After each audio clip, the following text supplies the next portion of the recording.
ನಮ್ಮ ಚಾನಲ್ಗೆ ಎಲ್ಲರಿಗೂ ಸ್ವಾಗತ. ಇವತ್ತು ನಾನು ನಮ್ಮ ಭಾಗದ ಅಕ್ಕಿ ಉಸುಳಿ ಅಂತ ಹೇಳ್ತೀವಿ. ಇವಾಗ ಎಲ್ಲರೂ ಅದಕ್ಕೆ ಕೋಕೋನಟ್ ರೈಸ್ ಅಂತ ಹೇಳ್ತಾರೆ. ಅಕ್ಕಿಯನ್ನು ನಾನು ಹುರ್ಕೊಳ್ತಾ ಇದ್ದೀನಿ ಇವಕ್ಕೆ. ಅಂದರೆ ಏನು ಹಾಕ್ಬಾರ್ದು, ತುಪ್ಪ, ಉಪ್ಪು, ಇದಕ್ಕೆ ತುಪ್ಪ, ಉಪ್ಪು, ಎಣ್ಣೆ ಏನು ಹಾಕೋಬಾರ್ದು. ಡ್ರೈ ಆಗಿನೇ ಅಕ್ಕಿನ ಹುರ್ಕೋಬೇಕು. ಇದು ತುಂಬ ಹಳೆಯ ಕಾಲದ ರೆಸಿಪಿ ಇದು.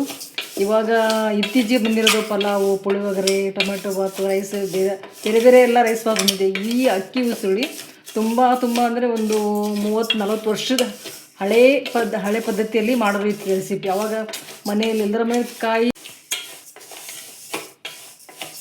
ಅಕ್ಕಿ ಸ್ವಲ್ಪ ಬಿಸಿ ಆಗೋ ತನಕ ಸ್ವಲ್ಪ ಒಂದು 2 ನಿಮಿಷ ಹುರ್ಕೊಂಡ್ರೆ ಸಾಕು. ಅಕ್ಕಿನ ಸಾಕು. ಇವಾಗ ನಾನು ಇಳಿಸ್ಕೊಳ್ತಾ ಇದ್ದೀನಿ ಅಕ್ಕಿನ. ಇವಾಗ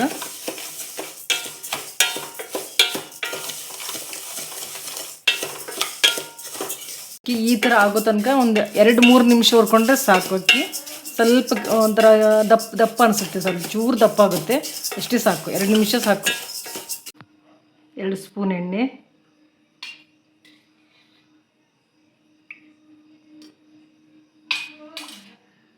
ಟೇಸ್ಟಿಗೆ ಸ್ವಲ್ಪ ತುಪ್ಪ, ಇದಕ್ಕೆ ಕಡಿಮೆ ಪದಾರ್ಥ ಯೂಸ್ ಮಾಡ್ಕೊಳ್ಳೋದು ನಾವು.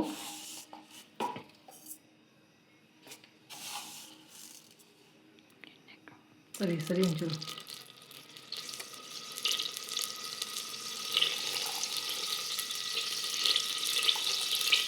ಸಾಸಿವೆ, ಜೀರಿಗೆ,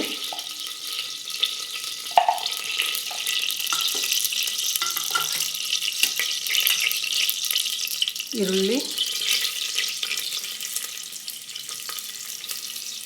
ಹಸಿಮೆಣಸಿನ್ಕಾಯಿ, 2 ಏಲಕ್ಕಿ, ಚಕ್ಕೆ,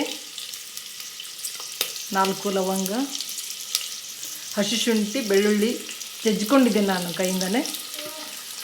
ಕರಿಮೆಣಸು 4 ಕುಟ್ಕೊಂಡಿದ್ದೆ. ಅಂದರೆ ಬಾಯಲ್ಲಿ ಇಡೀ ಸಿಕ್ಕರೆ ಖಾರ ಅನಿಸುತ್ತೆ ಅಂತೇಳಿ ಒಂದು 4 ಕರಿಮೆಣಸನ್ನು ಕುಟ್ಕೊಂಡಿದ್ದೀನಿ.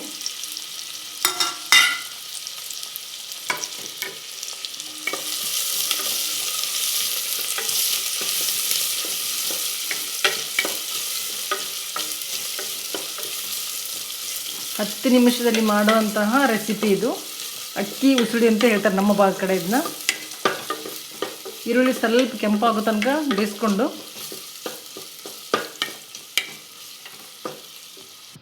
ಇವಾಗ ಈರುಳ್ಳಿ ಹೊಂಬಣ್ಣ ಬರೋ ತನಕ ಬೇಯಿಸ್ಕೊಂಡಿದ್ದೀನಿ ನಾನು. ಇವಾಗ ಅಕ್ಕಿ ಹಾಕೊಳ್ಳೋಣ.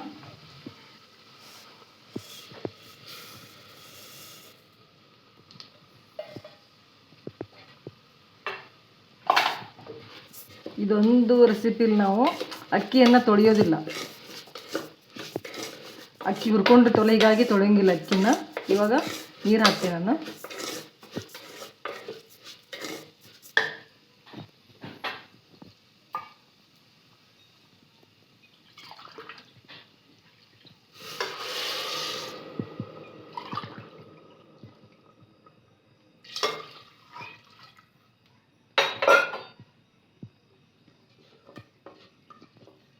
ರುಚಿಗೆ ತಕ್ಕಷ್ಟು ಉಪ್ಪು ಹಾಕೊಳ್ಳೋಣ.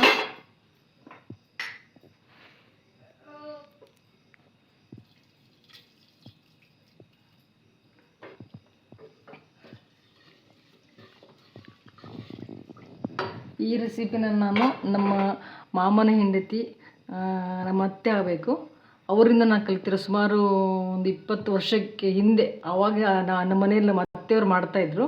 ಆ ರೆಸಿಪಿನ ನನಗೆ ಯಾವಾಗಲೂ ನನ್ನ ಮಕ್ಕಳಿಗೆ ಮಾಡಿಕೊಡ್ತಾಯಿದ್ದೆ ಪದೇ. ಅದಕ್ಕೆ ನಿಮಗೆಲ್ಲರಿಗೂ ಇದನ್ನು ತೋರಿಸೋಣ ಅಂತ ಇವತ್ತು ಈ ಥರ ಮಾಡ್ತಾಯಿದ್ದೆ ನಾನು, ಅಕ್ಕಿ ಉಸುಳಿ ಅಂತೇಳಿ. ಇವಾಗೆಲ್ಲ ಇದನ್ನ ಕೋಕೋನಟ್ ರೈಸು ಅಂತ ಹೇಳ್ತಾರೆ. 1 ಬಟ್ಟಲು ನಾನು ಹಸಿ ಕೊಬ್ಬರಿ ತೊಗೊಂಡಿದ್ದೀನಿ. ಇದಕ್ಕೆ ಅರಿಶಿನ ಪುಡಿ ಏನೂ ಹಾಕಬಾರ್ದು. 2 ವಿಜಲ್ ಆದಮೇಲೆ ಇದನ್ನ ಆಫ್ ಮಾಡಬೇಕು.